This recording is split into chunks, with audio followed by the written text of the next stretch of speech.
So I'm going to try my best to contain my levels of excitement, buzz, and insane amounts of inspiration that's got me ready to be the next Bongo Musa Gunene. More on who this legendary gentle giant is later.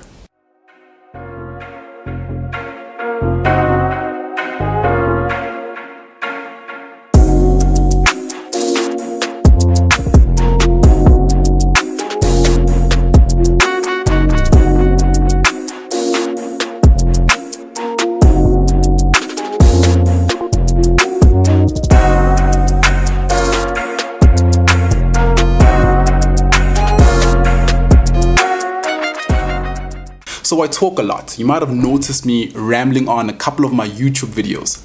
It's not that I love talking per se, it's that I'm like a drug addict and drug dealer when it comes to inspiration. I can't get enough of this stuff, and I'm always bubbling to share. As an entrepreneur, I think a lot about entrepreneurship. And lately, the analogy that seems to fit the most about this journey is that it's a lot like having the biggest crush on the most beautiful girl you've ever seen. Chances are you're not the only one to have this crush on her.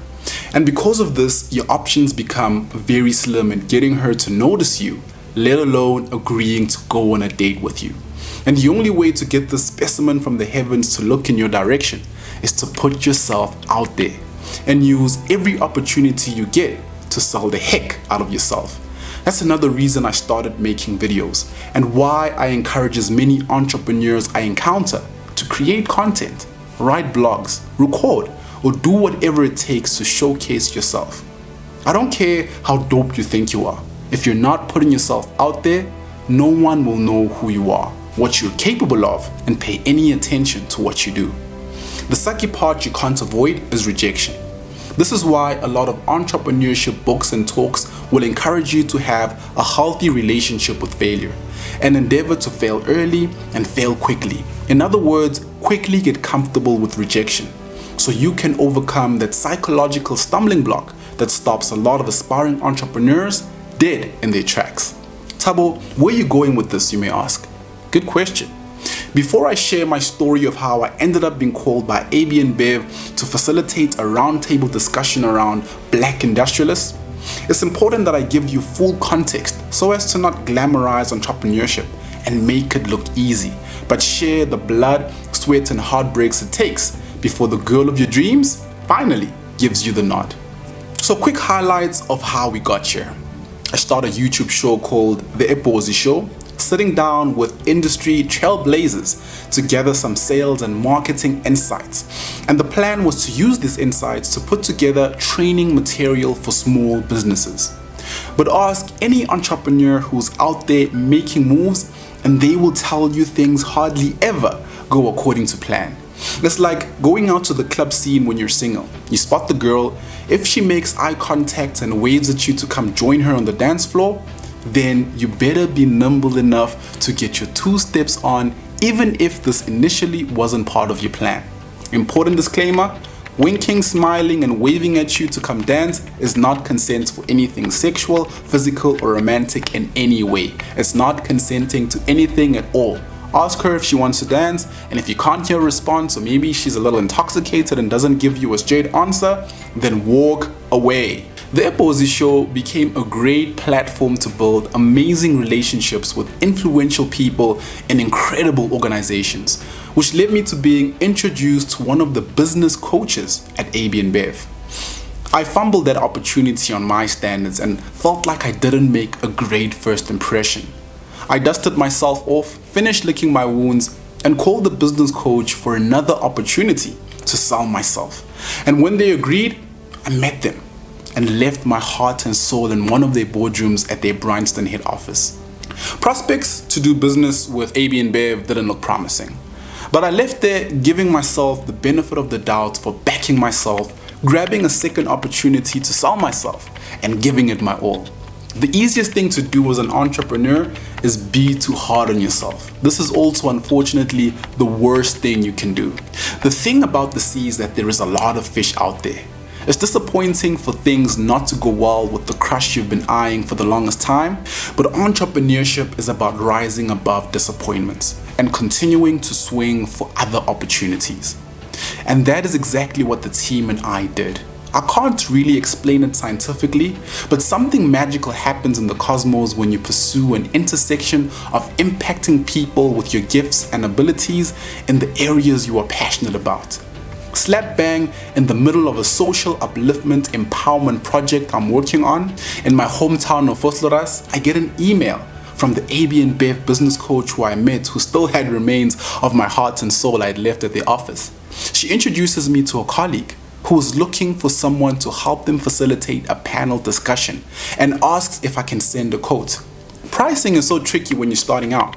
My philosophy has always been add massive value up front and focus on building relationships with sustainable returns as opposed to one-off transactional encounters. I send the quote and get invited to the offices for a meeting. One thing I've learned in this entrepreneurial adventure of taking swings is that you always have to be ready to pitch.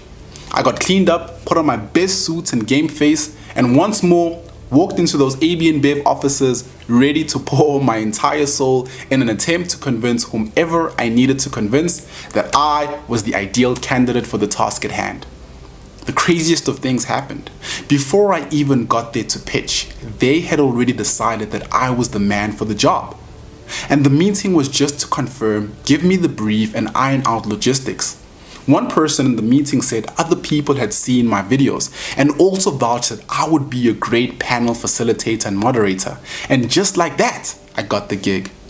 I'm nowhere near being a social media influencer with a strong following, or a famous YouTuber with plenty of views or subscribers. But the fact that influential people had seen my content and were willing to endorse my brand and abilities was all the encouragement I needed to keep on going. It's one thing to be noticed by the girl you have had a crush on for the longest time. It's something else for her to agree to go on a date with you. On the surface, I keep cool, and on the morning of the event, I greet everyone politely with a calm confidence, but inside, I keep reassuring myself that, Tubbs, you've got this, bro. I used the long 4-hour bus ride to Harrismith, where the day's proceedings are being held, to prepare, go over my questions and talking points, psych myself up not to stress over the short time I've been given to prepare, and just take it in and enjoy the whole experience. The theme of the panel discussion is around localization and how to create the next cohort of Black Industrialists. By far, one of the most important conversations I've ever had the privilege to be a part of. Not just because of the exposure I'm getting to the important transformational work a juggernaut like AbInbev is continuing to invest in, but also to be in the midst of highly influential leader representatives of various state organs, all putting their hands up to be a part of a collaborative effort to revolutionize the manufacturing space in South Africa and get more Black industrialists and entrepreneurs involved. As someone who grew up in a South African township, I know how high the odds are stacked up against kids growing up in similar, if not worse, circumstances. And I've always aspired to be a beacon of hope, a voice that reverberates in the unlikeliest of places, that it is possible.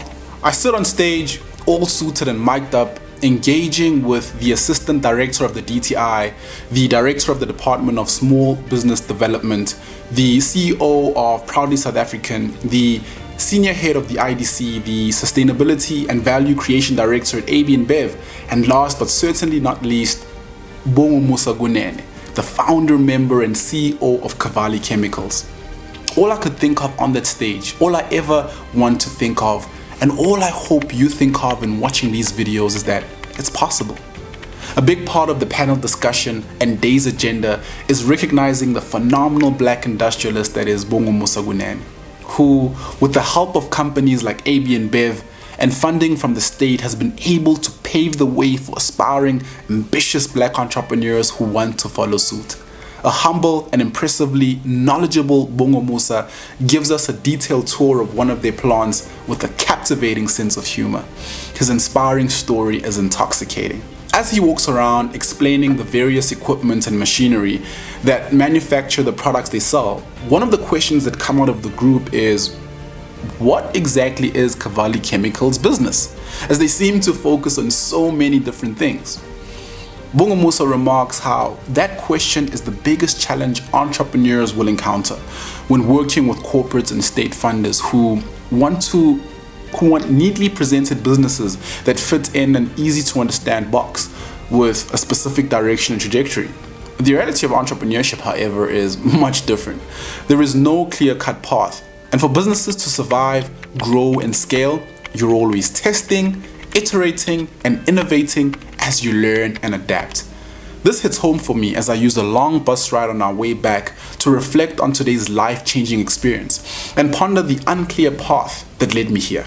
It's been a crazy year of being an MC at corporate functions for listed companies, orchestrating change management programs for global manufacturers, creating strategy cascades for market-leading organizations, writing ebooks and curating sales and marketing content to facilitate training workshops for entrepreneurs at various incubation hubs, building online platforms for township businesses, putting together a season of 12 long format shows on YouTube of interviews with industry trailblazers across some of the most sought after companies to work for, creating culture shifting video content for captains of industry working with household brands, and now facilitating and moderating important panel conversations for companies like AbInbev and meeting Black Industrialists like Bongo Musa Gunene. Even though the feedback from some of the people who sat in on the panel has been overwhelmingly positive,